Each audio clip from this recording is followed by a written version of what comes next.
Hello everyone, welcome to our YouTube channel. This is Jay Singh. In this video, we will discuss only food pyramid method. इस food pyramid method को समझने से पहले आपको इस pyramid word का मतलब अच्छी तरह से क्लियर होना चाहिए। जैसे कि आप सब जानते होंगे पिरामिड्स क्या होते हैं। अगर आपने नहीं देखा तो आप देख सकते हैं। इनको पिरामिड बोलते हैं। पिरामिड बेसिकली क्या होता है, जब इनको आप फ्रंट व्यू से देखते हो, साइड से देखते हो या बैक से देखते हो तो ये एक ट्राइंगल के शेप के दिखते हैं, और अगर इनको आप टॉप से देखोगे तो ये स्क्वायर दिखते हैं। ठीक है, तो यहाँ पर पिरामिड क्या होता है, जो इसका बेस होता है, सबसे निचला वाला हिस्सा, ये सबसे ज़्यादा बड़ा होता है, बहुत चौड़ा होता है, और जैसे जैसे हम ऊपर की तरफ बढ़ते हैं तो इसका जो चौड़ाई है कम होती जाती है और सबसे टॉप पे सिर्फ एक पॉइंट बचता है। ठीक है, तो इसको पिरामिड बोलते हैं। आई होप आपको पिरामिड अच्छी तरह से समझ में आ गया होगा। इस फूड पिरामिड मेथड में क्या होता है, हम जो फूड आइटम हमारे पास अवेलेबल है उनको अलग अलग पोर्शंस में रखते हैं। कहने का मतलब अलग अलग खंड बना दिया, अलग अलग सेक्शन बना दिया इस पिरामिड के, और उन सेक्शंस में हम फूड आइटम को रखते हैं किसके अकॉर्डिंग, कितना ज़्यादा क्वांटिटी में हमको इनको कंज्यूम करना है उसके अकॉर्डिंग। फॉर एग्जांपल, जैसा जो ये फूड पिरामिड मैंने बनाया है, इसको हम 4 पोर्शंस में बांटेंगे, 4 खंडों में बांटेंगे, जैसे कि आप देख पा रहे हैं 1 2 3 4। ठीक है, तो किसी भी पिरामिड का जो सबसे निचला हिस्सा होता है, जो बेस होता है, वो सबसे ज़्यादा बड़ा हिस्सा होता है। ठीक है, तो यहाँ पर हम उन फूड आइटम को रखेंगे जो हमको सबसे ज़्यादा मात्रा में कंज्यूम करने पड़ते हैं, खाने पड़ते हैं। तो ज़रा यहाँ पर सोचिए कि कौन सा ऐसे फूड आइटम्स होते हैं जिनको हमको सबसे ज़्यादा मात्रा में खाना पड़ता है, कंज्यूम करना पड़ता है। ज़रा सोचिए सोचिए सोचिए, थिंक। हाँ, आप सही सोच पा रहे हैं। ग्रेन्स, जो हमारे अनाज होते हैं, उनको हमको सबसे ज़्यादा क्वांटिटी में कंज्यूम करना पड़ता है। आपने भी देखा होगा, बचपन से अनाज ही खाते आए हैं ना। तो यहाँ पर हमको इस पोर्शन नंबर फर्स्ट में ग्रेन्स को रखना है। ग्रेन्स क्या हो गए, गेहूं हो गया, आपका चावल हो गया, आपके रागी हो गया, बाजरा हो गया, कहने का मतलब वीट हो गया, राइस हो गया, ब्राउन राइस हो गया, मिलेट्स हो गया, पर्ल मिलेट, फिंगर मिलेट। तो ये सब चीज़ें ग्रेन्स के अंदर आती हैं, और इनसे जो चीज़ें बनती हैं, जैसे कि ब्रेड किससे बनता है, ग्रेन से बनता है। तो आपका ब्राउन ब्रेड हो गया, नॉर्मल ब्रेड हो गया, मल्टीग्रेन ब्रेड हो गए, वो सब इस ग्रेन्स की कैटेगरी में आता है। तो हमने इन सारे आइटम को रख दिया अपने पोर्शन नंबर फर्स्ट में। अब बढ़ते हैं नेक्स्ट स्टेप पे, पोर्शन नंबर 2, जो इस ग्रेन्स के जो पोर्शन नंबर फर्स्ट है इसके जस्ट ऊपर आता है। तो यहाँ पर आप सोचिए कि ऐसा कौन से फूड आइटम होते हैं, फूड आइटम की कैटेगरी होती है जिनको हम ज़्यादा से ज़्यादा कंज्यूम करते हैं। जरा दिमाग लगाइए, हाँ सोचिए। सही आप सोच पा रहे हैं, fruits and vegetables. Fruits and vegetables को आप ज़्यादा मात्रा में कंज्यूम करते हैं। ठीक है, तो आपको यहाँ पे पोर्शन नंबर 2 पे वेजिटेबल्स एंड फ्रूट्स को रखना है। आप यहाँ पर क्या कर सकते हैं, ये जो पोर्शन नंबर 2 है इसको 2 पार्ट में डिवाइड कर दीजिए। एक पार्ट वेजिटेबल्स को दे दीजिए, एक पार्ट दे दीजिए फ्रूट्स को। फॉर एग्जाम्पल, हम दे देते हैं वेजिटेबल वाले पोर्शन का नाम A और फ्रूट्स वाले पोर्शन का नाम B। ठीक है, तो ये जो हमारा पोर्शन नंबर 2 है इसके हमने 2 हिस्से कर दिए, पोर्शन नंबर A और पोर्शन नंबर B। ठीक है, अब बढ़ते हैं इसके ऊपर। यहाँ पर आपको कौन से ऐसे आइटम रखने पड़ेंगे जो हम कंज्यूम करते हैं वेजिटेबल्स, फ्रूट्स और ग्रेन्स के बाद सबसे ज़्यादा, सोचिए। हाँ, आप सही सोच पा रहे हैं, प्रोटीन। तो जब हम प्रोटीन कंज्यूम करते हैं तो हमारी मसल बनती है, जो मसल वर्कआउट करने से टूट गई है वो रिपेयर होती है, हमारे शरीर की ग्रोथ होती है। सो हम यहाँ पर पोर्शन नंबर 3 पर प्रोटीन्स को रखते हैं। ऐसे फूड आइटम हम रखेंगे यहाँ पर जिनमें प्रोटीन की मात्रा ज़्यादा से ज़्यादा होती है। ठीक है, और साथ ही साथ जो वेजिटेरियन लोग हैं उनके लिए हम क्या करते हैं कि जो प्रोटीन का सेक्शन है इसको हम 2 पार्ट में डिवाइड कर देते हैं। ठीक है, एक प्रोटीन इस साइड लिख दिया, दूसरे साइड हमने लिख दिया डेयरी। ठीक है, डेयरी में क्या आ गया, जैसे कि मिल्क आ गया, योगर्ट आ गया, पनीर आ गया। ठीक है, तो ये सब डेयरी आइटम्स हो गए। तो डेयरी आइटम से भी हमको इफरात मात्रा में प्रोटीन मिलता है, इसलिए हमने यहाँ पोर्शन नंबर 3 को भी 2 पोर्शन में स्प्लिट कर दिया, पोर्शन नंबर A और पोर्शन नंबर B। इसको हम कैसे नेमिंग देंगे, 3A और 3B। ठीक है, तो यहाँ पर एक साइड हमको प्रोटीन लिखना है, अपना पोर्शन 3 क्या है, पूरा प्रोटीन। ठीक है, इस प्रोटीन को हमने 2 हिस्सों में बांटा। ठीक है, पोर्शन 3A और 3B। 3A में हमने क्या डाल दिया, पूरे डेयरी आइटम डाल दिए, और पोर्शन 3B में हमने प्रोटीन आइटम डाल दिए जो मेनली नॉन वेजिटेरियन से आ रहे हैं। फॉर एग्जांपल, मीट हो गया, फिश हो गया, एग्स हो गया, चिकन हो गया। तो यहाँ पे हमने प्रोटीन आइटम डाल दिया। आई होप आपको यहाँ तक क्लियर हो गया। अब बढ़ते हैं इसके ऊपर। अब सबसे कम क्वांटिटी में हम क्या कंज्यूम करते हैं, जरा सोचिए। हाँ, आप सही सोच रहे हैं, फैट वाले आइटम, ठीक है। तो फैट्स हमको यहाँ पर टॉप पोर्शन पे रखना है। फैट्स को हम जनरली कम कंज्यूम करते हैं। इस फूड पिरामिड कॉन्सेप्ट जब लगाते हैं तो फैट को सबसे ऊपर रखते हैं।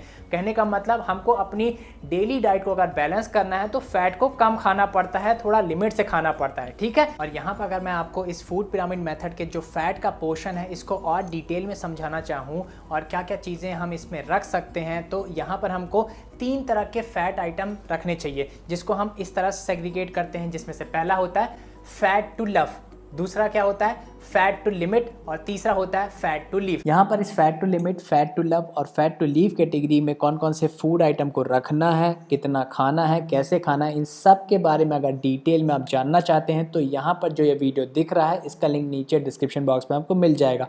आप वहाँ से इसे चेक कर सकते हैं, देख सकते हैं। अब यहाँ पर ये चीज़ें आप अच्छी तरह से समझ गए होंगे। अब इससे बढ़ते हैं नेक्स्ट स्टेप कि कितनी मात्रा में खाना है, ठीक है। अभी तो हमने सीख लिया कि क्या क्या खाना है, अब हमको ये भी जानना है कि कितनी मात्रा में खाना है, कैसे खाना है। सो इस फूड पिरामिड मेथड में खाने की मात्रा को जो नापने के लिए हम चीज़ यूज़ करते हैं उसको हम बोलते हैं सर्विंग।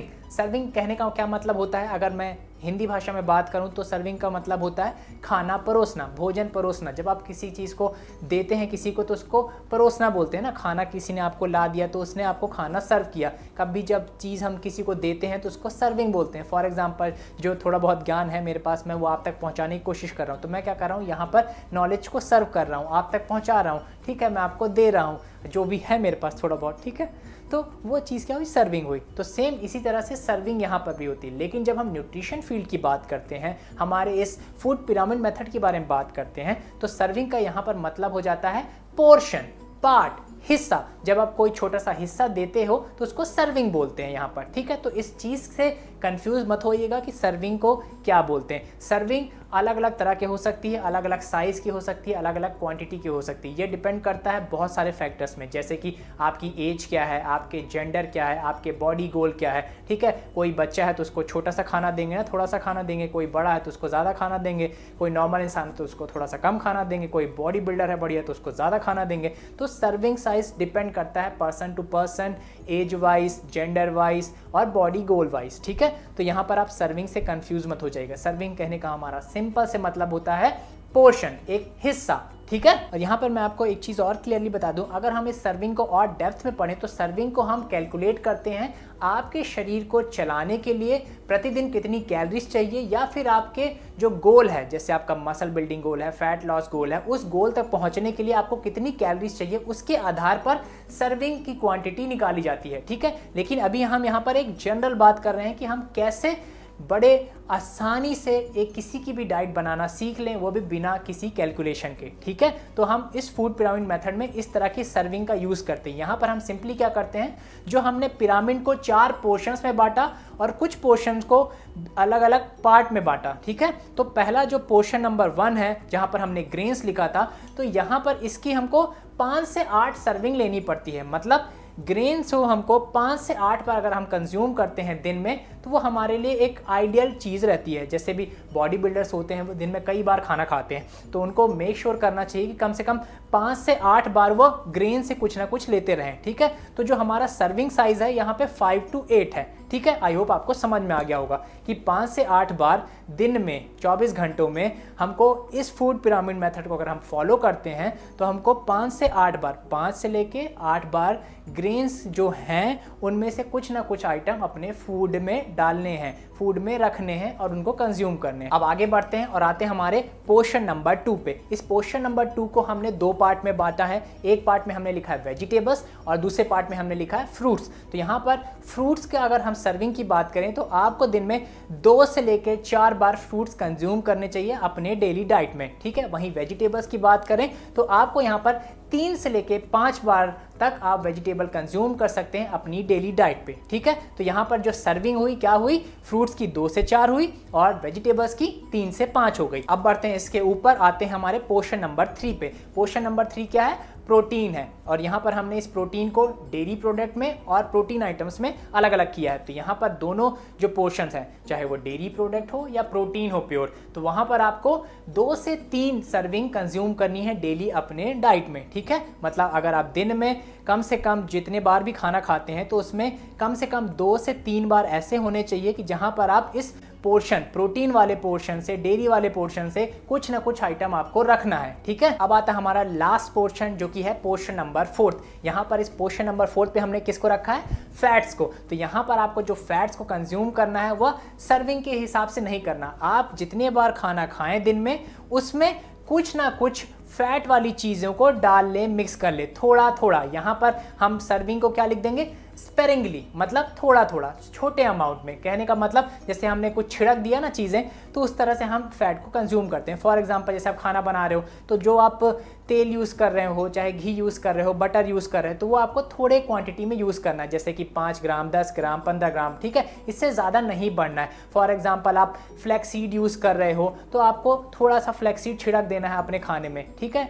तो यहाँ पर स्पेरिंगली, थोड़ा थोड़ा, छोटे छोटे अमाउंट में आपको फैट कंज्यूम करना है अपने हर मील में, जो भी मील आप कंज्यूम कर रहे हैं। अगर आप दिन में 5 मील कंज्यूम करते हैं तो थोड़ा थोड़ा फैट उसमें आप डाल दीजिए। फैट के कोई भी आइटम पिक कर सकते हैं, जैसे यहाँ पर बहुत सारे आइटम लिखे हैं, आलमंड हो गया, काजू हो गया, फ्लैक्स सीड हो गया, चिया सीड हो गया, घी हो गया, बटर हो गया, चीज़ हो गया। तो कोई भी फैट आइटम आप पुट कर सकते हैं अपने किसी भी मील में। तो अगर आप इस फूड पिरामिड के अकॉर्डिंग डाइट बना रहे हैं, तो जो आपको फैट कंज्यूम करना है वो यहाँ पर स्पेरिंगली, थोड़ा थोड़ा, आराम से, किफ़ायत, संयम के साथ आपको फैट कंज्यूम करना है अपनी सारी सर्विंग्स में, ठीक है। यहाँ पर एकदम भर नहीं देना, चीज़ की गंगा नहीं बहा देनी है, ठीक है। हाँ, यहाँ पर मैं एक बात आपको क्लियरली बता दूँ, ये जो हम फूड पिरामिड मेथड पढ़ रहे हैं, या पोस्ट वर्कआउट मील जब हम कंज्यूम करते हैं, जब हम अच्छा तगड़ा जिम में वर्कआउट परफॉर्म करके आते हैं और फिर जो खाना कंज्यूम करते हैं, जिसको हम पोस्ट वर्कआउट मील बोलते हैं, उसमें आपको यह कॉन्सेप्ट नहीं लगाना है। पोस्ट वर्कआउट मील में आपको क्या यूज़ करना है, क्या कॉन्सेप्ट लगाना है, मैं पहले ही वीडियो में बता चुका हूँ। अगर आपने वो वीडियो नहीं देखा है तो मेक श्योर उस वीडियो को ज़रूर देख लीजिए, उसका लिंक नीचे डिस्क्रिप्शन बॉक्स में आपको मिल जाएगा, ठीक है। और यहाँ पर जो सर्विंग के साइज़ को डिसाइड करने के लिए बहुत सारे अलग अलग तरीके होते हैं। फॉर एग्जाम्पल कप्स के फॉर्म में हो गया, वाउंस के फॉर्म में, ग्राम्स के फॉर्म में, नंबर्स के फॉर्म में, पीसेस के फॉर्म में, स्लाइसेस के फॉर्म में। जैसे आपने 2 केला खाया है ना, तो 2 नंबर हो गया, तो 2, ये भी एक तरह की एक सर्विंग हो गई। आपने 3 स्लाइस ब्रेड की खाई, तो यह भी एक सर्विंग हो गया, है ना। आपने बोला कि भाई 10 ग्राम हमको चीज़ कंज्यूम करना है, तो वो एक सर्विंग हो गया। तो इस तरह से अलग अलग तरीक़ों से हम सर्विंग का साइज़ डिसाइड करते हैं, और यह साइज डिसाइड करते हैं हम बॉडी गोल के अकॉर्डिंग, ठीक है। आपकी नीड क्या है, आपकी ज़रूरत क्या है, उसके अकॉर्डिंग हम सारी चीज़ें प्लान करते हैं। तो सर्विंग का आप बस इतना मतलब समझिए कि हिस्सा, पोर्शन, ठीक है। और उस पोर्शन में इन सारे तरीकों से हम सेग्रीगेट कर सकते हैं अपनी नीड के अकॉर्डिंग। तो अभी तक हमने जो फूड पिरामिड मेथड में सारी चीज़ें सीखी, उसको ज़रा सा समराइज़ कर लेते हैं ताकि आपके दिमाग में अच्छी तरह से फिट हो जाए। हमको यहाँ पर पिरामिड को 4 पोर्शन में डिवाइड करना होता है। पहला पोर्शन हमने डाल दिया किसको, ग्रेन्स को। यहाँ पे हम 5 से 8 सर्विंग लेते हैं ग्रेन्स की। उसके ऊपर बढ़ते हैं पोर्शन 2 में। पोर्शन 2 को हमने फ्रूट्स और वेजिटेबल में सेग्रीगेट कर दिया। यहाँ पर हम फ्रूट्स की 2 से 4 सर्विंग लेते हैं, और जो हमारे वेजिटेबल्स हो गए उनकी हम कितनी 3 से 5 सर्विंग लेते हैं। फिर इसके ऊपर पोर्शन नंबर 3 पे आए। पोर्शन नंबर 3 में हमने प्रोटीन्स को रखा है और साथ में साथ डेयरी को रखा है। यहाँ पर हम 2 से 3 सर्विंग लेते हैं प्रोटीन की, 2 से 3 सर्विंग लेते हैं डेयरी की। और सबसे ऊपर पोर्शन नंबर 4 में हमने रखा है फैट्स को। फैट को हम थोड़ा थोड़ा लेते हैं, स्पेरिंगली लेते हैं, संयम से लेते हैं, और हर मील में थोड़ा थोड़ा चीज़ें ऐड कर लेते हैं। अब इस सारी चीज़ इन्फॉर्मेशन को कैसे यूज़ करेंगे हम, अगर यहाँ पर आपको एक अच्छा बैलेंस मील तैयार करना है, तो आपको करना क्या है, सिंपली एक थाली लेनी है। उस थाली में इस पोर्शन नंबर 1 ग्रेन से कुछ आइटम रख दीजिए। सेकंड पोर्शन नंबर 2 जो है, इसमें से कुछ फ्रूट्स रख दीजिए, कुछ वेजिटेबल्स रख दीजिए। वेजिटेबल में सैलेड आप कंज्यूम कर सकते हैं। फिर ऊपर बढ़िए, पोर्शन नंबर 3 में कुछ प्रोटीन का आइटम डाल दीजिए, कुछ डेयरी का आइटम डाल दीजिए। फिर पोर्शन नंबर 4 के कुछ फैट का आइटम डाल दीजिए। तो जब इस तरह से आप अपनी थाली को सजाते हैं, फूड आइटम को रखते हैं, तो आपका जो मील बनता है वो एक बैलेंस मील बनता है, एक बढ़िया मील बनता है। और यहाँ पर जो सर्विंग साइज है यह वेरी करता है पर्सन टू पर्सन, पर्सन की एज के अकॉर्डिंग, पर्सन के जेंडर के अकॉर्डिंग, पर्सन के एक्टिविटी लेवल के अकॉर्डिंग। सो ये आपको चीज़ें माइंड में रखनी है जब भी आप सर्विंग का साइज डिसाइड करें। सर्विंग का साइज अलग अलग तरीकों से डिसाइड किया जा सकता है, कप्स के फॉर्म में, वाउंस के फॉर्म में, ग्राम के फॉर्म में, स्लाइसेस के फॉर्म में, नंबर के फॉर्म में, ठीक है। और यहाँ पर मैं आपको एक बात बता दूं, जो अभी हमने फूड पिरामिड देखा, ये एक बड़ा बेसिक सा जनरल फूड पिरामिड है। न्यूट्रिशन कोर्सेज में बहुत सारे तरीके के फूड पिरामिड पढ़ाए जाते हैं, लेकिन जो 4 मेन फूड पिरामिड होते हैं वह है vegetarian food pyramid, Harvard food pyramid, तीसरा होता है मेडिटेरियन फूड पिरामिड और चौथा है USDA फूड पिरामिड। सो जिस भी फूड पिरामिड के बारे में आप ज़्यादा जानकारी जानना चाहते हैं उसका नाम कमेंट पे लिख के बता दीजिए। जितने ज़्यादा कमेंट आएंगे उसी नाम के हम उस पर ज़रूर वीडियो बनाएंगे। आई होप आपको अभी तक का वीडियो अच्छी तरह से समझ में आ गया हो। सो आज की वीडियो में इतना ही। Thanks for watching it. अगर आपने अभी तक मेरे चैनल को सब्सक्राइब नहीं किया है तो मेरे चैनल को सब्सक्राइब कर लीजिए, बेल आइकन को हिट कर दीजिए ताकि आपको सारी नोटिफिकेशन मिलते रहें और इस तरह की क्लासिफाइड इन्फॉर्मेशन आपसे कभी मिस ना हो। और यहाँ पर अगर आपको वीडियो अच्छा लगा तो मेक श्योर वीडियो पे लाइक कमेंट जरूर करें। जब भी आप लाइक कमेंट करते हैं तो आपका कुछ नहीं जाता, लेकिन मेरा मोटिवेशन बहुत बढ़ जाता है कि इसी तरह की informative information time to time मैं आप तक लाता रहूं।